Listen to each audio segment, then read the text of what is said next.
कहानी उन आम घरों की है जहाँ खाने वाले तो कई, लेकिन कमाने वाला एक मर्द ही होता है। बावजूद इसके उससे उम्मीदें कम नहीं होती।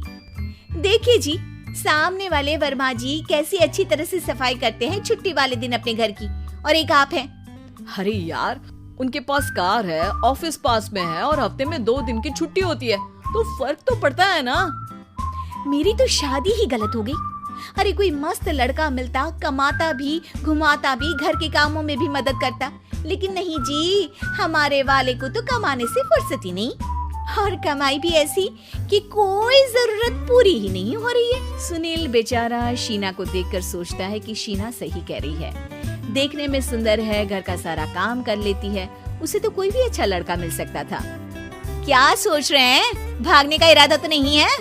अरे नहीं मेरी प्यारी बीवी, मैं तो नहीं, पर डर है कि तुम नहीं कहीं भाग जाओ मुझे छोड़कर।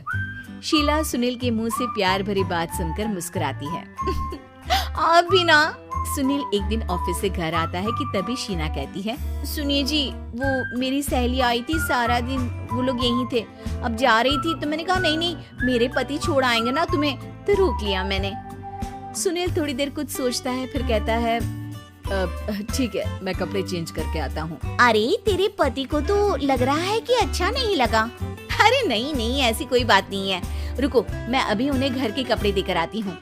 शीना अंदर जाती है जहाँ सुनील पलंग पर लेटा होता है। अरे क्या मजाक है, वो कह रही है कि आपने मुंह बना लिया।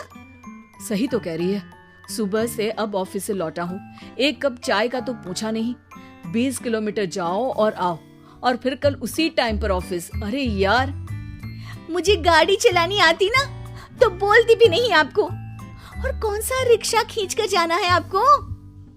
सुनील अब क्या बोलता। रात देर से आता है और सो जाता है। अगले दिन शरीर दर्द हो रहा है। अरे तो मत जाओ ना ऑफिस, चलते हैं ना मार्केट घूमने, फिर पिक्चर देखेंगे और रात में खाना खाकर घर वापस। सुनील जब सारे दिन की थकान वाला शेड्यूल सुनता है तो वो सीधे सीधे ऑफिस के लिए तैयार हो जाता है। अब आए दिन शीना की डिमांड बढ़ती ही चली जाती है और सुनील उसको पूरा भी करता, लेकिन एक दिन, ए जी मेरा भाई आ रहा है, उसे 2 लाख रुपए की जरूरत है। हाँ तो मैं क्या करूँ शीना, मेरे पास इतने रुपए नहीं है। हाँ पता है नहीं है, लेकिन किसी से लेकर तो दे सकते हो ना। अरे मैं किससे मांगू, मेरे तो जानने में भी कोई नहीं है जिसके पास इतनी बड़ी रकम हो। तभी वहाँ शीना का भाई शीनू आ जाता है।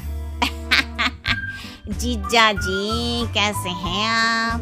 अब मैं ठीक हूँ शीनू, अचानक इतनी बड़ी रकम की जरूरत कैसे पड़ गई? अरे जीजा जी, वो बिजनेस शुरू किया ना, तो उसके लिए पैसे की जरूरत है, काफी हो चुका है, थोड़ा पैसा बचता है तो मैंने सोचा आपसे ले लूं। अब देखो, मेरे ऑफिस में कुछ लोग हैं जिनकी सेविंग अच्छी है, मैं उन लोगों से बात करके देखता हूँ। सुनील ऑफिस से किसी से पैसे लेकर शीना को दे देता है। शीना वो पैसा भाई को दे देती है। 2 महीने बाद, अरे यार शीना, वो ऑफिस वाला आदमी अपने पैसे मांग रहा है, कैसे दूं? अपने भाई से बोलो ना पैसे दे दे। अरे हाँ दे देगा, कहाँ भागा जा रहा है, आप उनको बोल दो कि दे देंगे। थोड़े दिन बाद, शीना, वो आदमी मुझसे आज भी पैसे मांग रहा था यार, मैं तंग आ गया हूँ, ऑफिस जाते ही सामने उसका चेहरा दिखता है, क्या बोलूं, बार बार पैसे मांगता है। अच्छा मैं शीनू को फोन लगाती हूँ, बात करके देखती हूँ। शीना भाई को फोन करती है, लेकिन वो फोन उठाता ही नहीं। लगता है भाई कहीं ऐसी जगह है जहाँ नेटवर्क की समस्या होगी। सुनील अगले दिन दोपहर को ही घर आ जाता है। उसका चेहरा उतरा और परेशान सा होता है। वो रोने लगता है।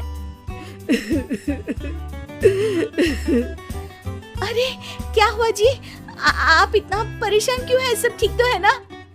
अरे नहीं शीना, कुछ ठीक नहीं है, मैं ठीक नहीं हूँ।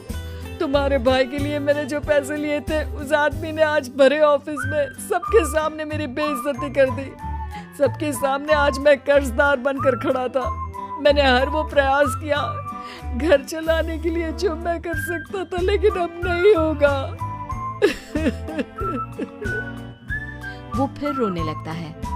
अरे आप तो औरतों की तरह रो रहे हैं, मर्द हैं आप। क्यों, आदमी के सीने में दिल नहीं होता, या फिर वो इंसान नहीं मशीन होता है? अरे मैं थक चुका हूँ शीना, तुम समझती क्यों नहीं? मैं भी शारीरिक और मानसिक रूप से थकता हूँ, मैं भी आराम करना चाहता हूँ, सुकून चाहता हूँ। मैं अब कुछ नहीं कर सकता। कुछ नहीं। वो बैठ जाता है। शीना पति को हैरान परेशान देखकर चुप हो जाती है। अगले दिन, सुनिए, ये लीजिए 2 लाख रुपए, उस आदमी को दे दीजिए और बोल दीजिए कि आज के बाद किसी को पैसे के लिए बेइज्जत ना करे। सुनील पैसे देखकर राहत की सांस लेता है। अरे शीना, तुमने तो मेरा बहुत बड़ा काम कर दिया। अब मैं शान से ऑफिस जा सकता हूँ। लेकिन ये पैसे आए कहाँ से? ये पैसे मैंने अपने गहनों को गिरवी रख कर लिया है। तुम ठीक रहो, निश्चिंत रहो, मैं बस यही चाहती हूँ। मुझे माफ करना, पर अब मैं समझ चुकी हूँ कि मर्द को भी दर्द होता है।